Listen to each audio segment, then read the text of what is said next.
এই যে রান্না করছে কিভাবে পরিষ্কার করি বুঝছেন। আজকে কি বার জানি? রবিবার, শনিবার।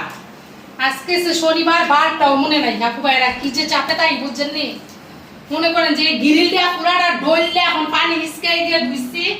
রান্নাঘর মনে করেন যে এদিকটা আসা, এই যে দেখেন পুরা রান্নাঘর ক্লিন করতেছি আজকে পানি দিয়ে ধুইয়া। ঠিক আছে, এইভাবে ডললা টেক্স দিয়ে আর গরম পানি দিয়ে ডলছি।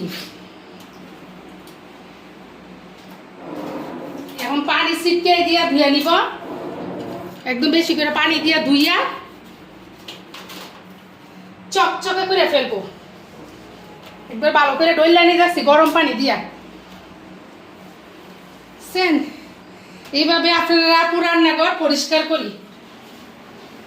চুলা টুলা গুনা মাজুনি দিয়া আর হচ্ছে সার্ফ এক্সেল দিয়ে গরম পানি দিয়ে ডলছি, একদম চকচকে হয়ে গেছে চুলা। দেখছেন সব কিছু গ্রিল গ্রিল খাই, সব কিছু চকচকে হয়ে গেছে। এখন গরম পানি দিয়ে হালকা গরম পানি এখন ডাইলে একদম ফ্লোর পর্যন্ত ক্লিন করে নিব। এভাবে আমি ক্লিন করি কয়েকদিন পর পর।